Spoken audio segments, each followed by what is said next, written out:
thoughts, emotions, memories and so forth with the eyes open in meditation, then it's much easier to transition into daily life, because generally in daily life we're walking around with our eyes open. So it's going to be therefore much easier in daily life to do the same, to observe thoughts, emotions and memories, because we've developed that habit with eyes open. But if we do this practice with eyes closed and develop the habit of observing thoughts, emotions and memories with eyes closed, it's going to be more difficult to transition to daily life, because then we're not used to observing thoughts and emotions with eyes open. So therefore it's going to be helpful also for transitioning into daily life. And also, as Alan Wallace mentioned here, another benefit with having eyes open in this practice is that this false sense of inner and outer begins to crumble. If we have our eyes closed, there is really a strong sense that there is a me in here and a world out there. With the eyes open, that sense of duality starts to break down. And that's going to be helpful when we move into the Vipassana practice, because in Vipassana practice we are coming to realize, in fact, there is no subject-object duality. So if we've already started to break that down a little bit in the shamatha practice, it's going to be easier in the Vipassana practice. So these are the benefits with having the eyes open. So this is the practice. Any questions about the practice before we go into the meditation? It sounds like the practice is a lot like introspection. Sorry, it seems like the practice is what? Very similar to introspection. In what sense? That when you're observing the breath, introspection observes the mind for one moment to see where you are. And then Right. it kind of seems like it's kind of a similar technique. The mindfulness, of course, is holding the object. So in the breath practice, mindfulness is focusing on the breath. Introspection is monitoring the quality of that holding. So it's monitoring whether the mind is becoming dull or distracted. So in this practice, we're observing the mind and whatever mental events come up, which means that introspection, which has the same role, you're right, it's a little bit easier because already we're focusing on the mind, which means it's probably going to be a little bit easier to notice that we're becoming dull or distracted because we're already in that sphere. But it's the same role, but it's a little bit easier because of we're focusing within the mind. I'm wondering if doing this meditation, does it help your introspection? Improve it? Yeah. Again, with this practice, it's probably easier to notice dullness and distraction because we're observing the mind. But in general, by strengthening mindfulness, regardless of what we're focusing on, the breath, the mind, or any other object, strengthening the mindfulness, a side effect of that, our ability to introspect improves automatically. It's a sort of a flow-on effect. We talked about these two tools because we need to understand these two things, but introspection is strengthened through strengthening mindfulness.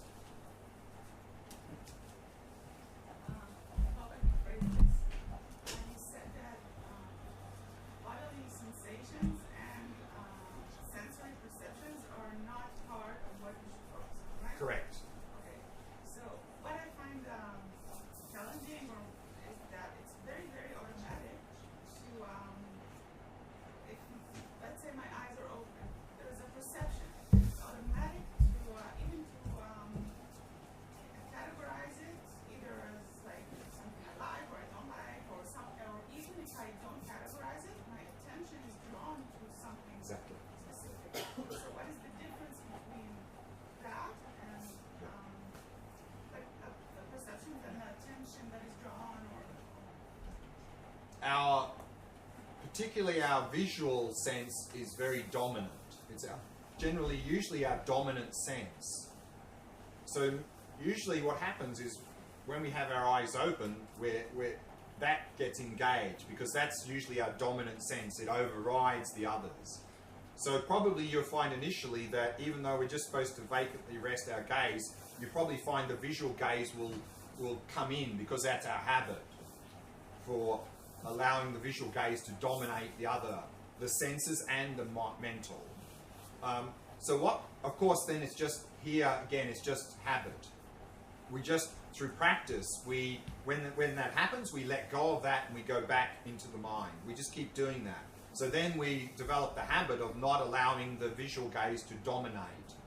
But what can be helpful as a beginner at home is to, and this is what I prefer to do, is not allow conditions for that to switch on. Meaning, meditate in front of a blank wall, for example. So there's nothing for the visual gaze to get engaged with. And also, I prefer to have it very dark. So if you have your room dark, then there's nothing for the visual gaze to switch on. So I'd recommend that as a beginner if you find the visual gaze is dominating and coming into action. Of course, if you're the sort of person that easily gets dull, maybe having the room dark means you just fall asleep. So that's something we need to check out. But if you find that the visual gaze is engaging a lot, and probably here you'll find that because in front of you maybe there's people moving, and then of course like this. So as a temporary measure in a place like this, where we can't meditate in a blank wall in a dark room, what can be helpful to stop the visual gaze moving around a lot is pick a point in front of you on the floor or something and use that as a little bit of an anchor point. Of course, we're not really looking at it, but if we have that as a bit of an anchor point, at least the visual gaze won't be jumping all over the place. So that'll be a little bit helpful here. But again, at home, I think if you find the visual gaze is really engaging a lot in this practice, again, blank wall and have the room dark. And also there's another thing that you can have. It's been developed by someone called a mindfold, which is actually like a blindfold that is made for meditators. So it's not sort of pushing against the eyes. So it's completely black. So there's nothing. So you can use one of those as well. But what you'll find is that as you do this practice more and more, you'll find that you'll be able to stay in the mind and not have the visual gaze engaging. So it's just a matter of habit, practice. I get what you're saying, but still I'm not sure that it's not a mental. You're saying watch your mental events. Right. And it's sort of a mental event that my attention is drawn. Right. So, for example, if a sound arises, in this practice we're not paying attention to that sound.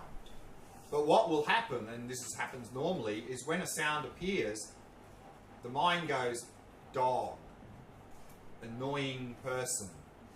So when that idea comes up in the mind, observe that. So if the thought comes up, barking dog, observe that. But the actual sound, we're trying not to pay any attention to it. Similarly, if some sensation arises in the body, don't put your focus there. But if then in the mind goes, oh, that's hurting, then observe that thought, it's hurting. And if the sensory feeling in the body is like translated into feeling like anger or like... Observe the anger. Observe that.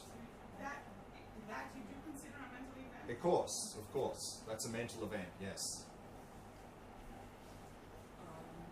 I'm thinking about the experience you put for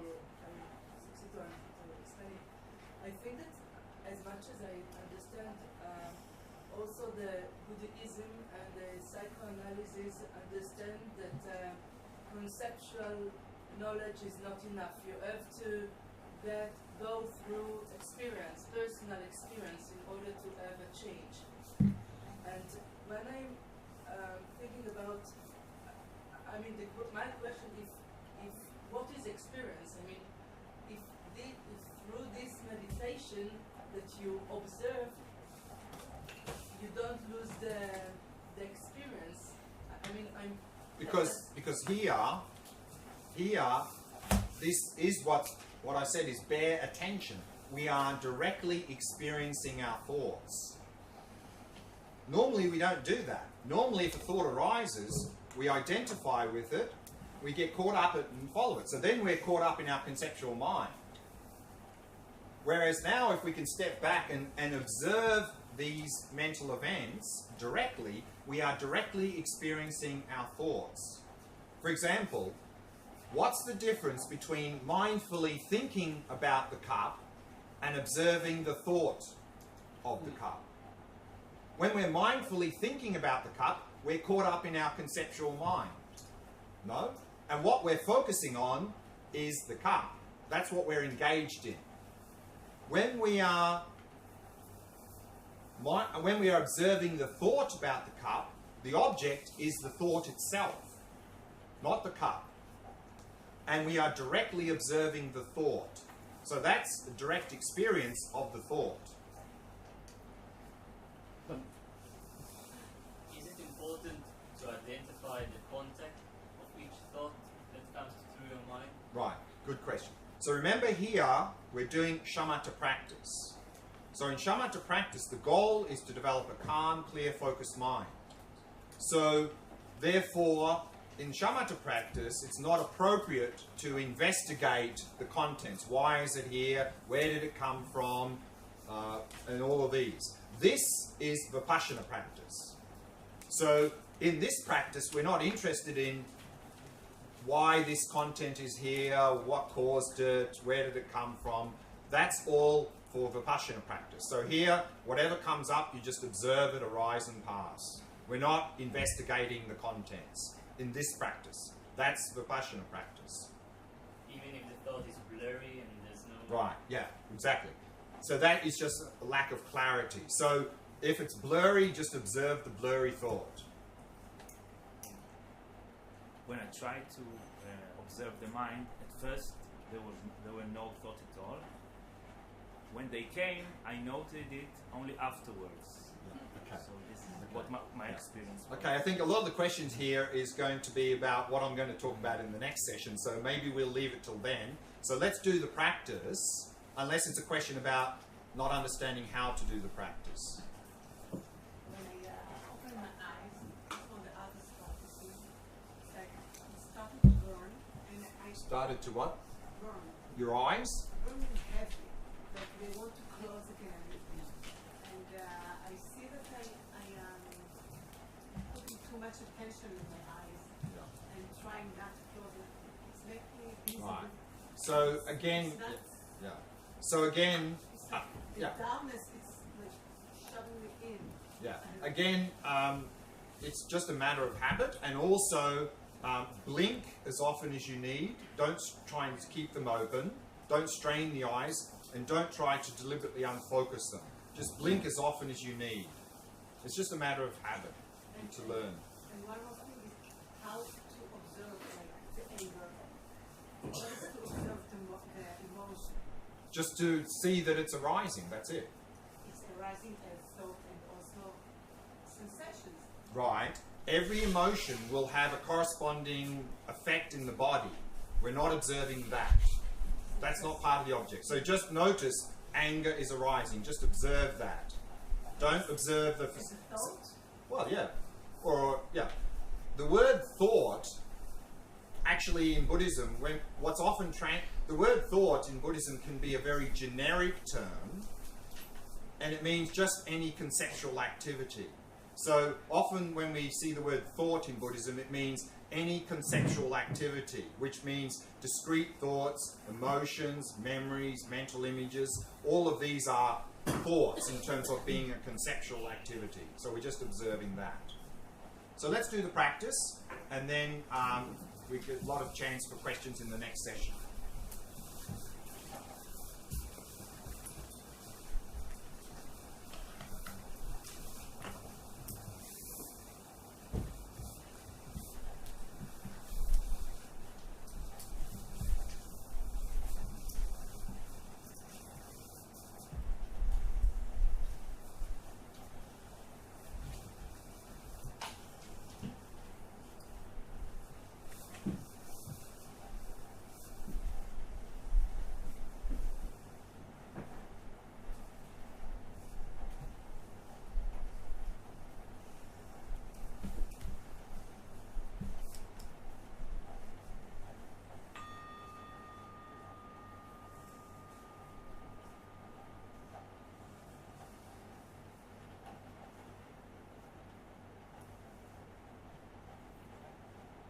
settling the body into a state of relaxation, stillness, and vigilance.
And then preparing the mind, setting it into a state of ease and relaxation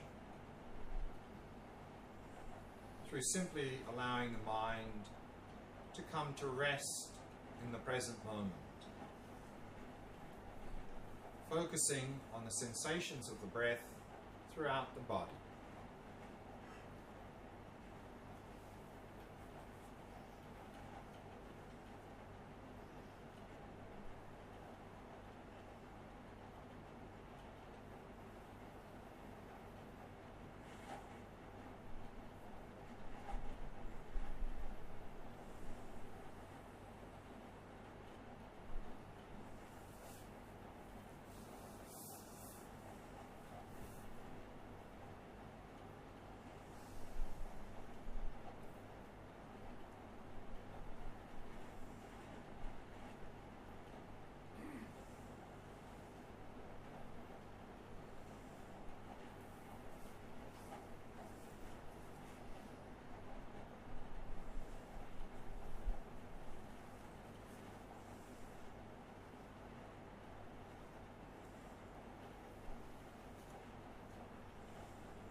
Now allow the eyes to be at least partially open, resting your gaze in the space in front of you,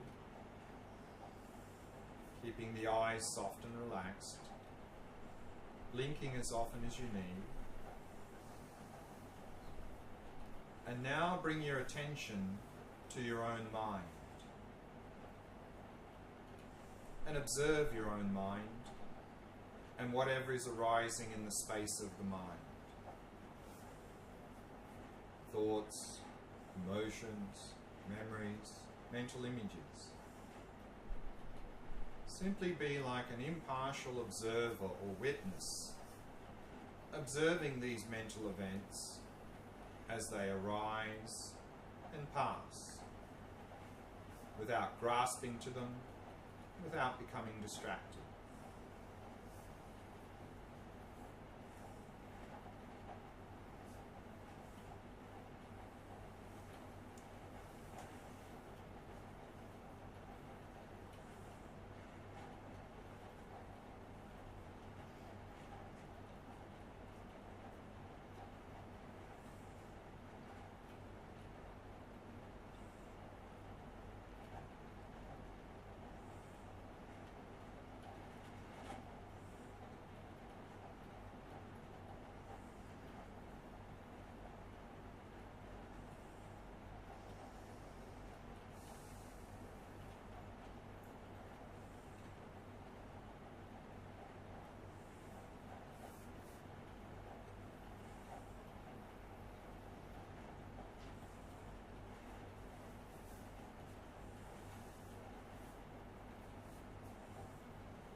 If you're not sure where to focus, or you're simply becoming dull and spaced out, then every now and again deliberately generate a thought. Any thought will do. And watch that thought as it arises in your mind.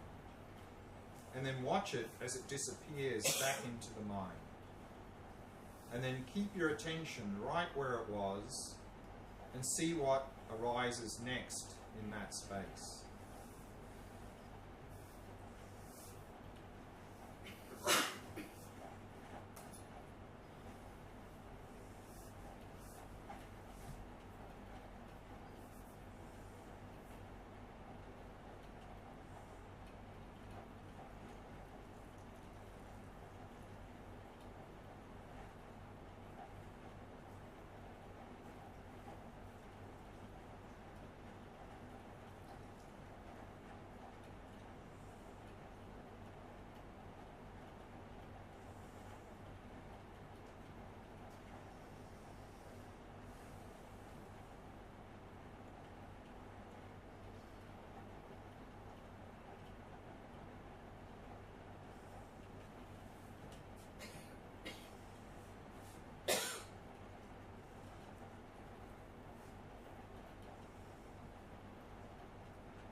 And if there's nothing appearing in the mind, simply observe that stillness.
you're becoming frustrated at not being able to observe the mind, observe thoughts, then observe that frustration. Whatever is arising in the mind, observe it.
Simply watch the movie of the mind without getting caught up.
let's take a morning tea break, come back at 10:45, and then we'll talk a little bit more about this practice and then opportunity to ask some more questions.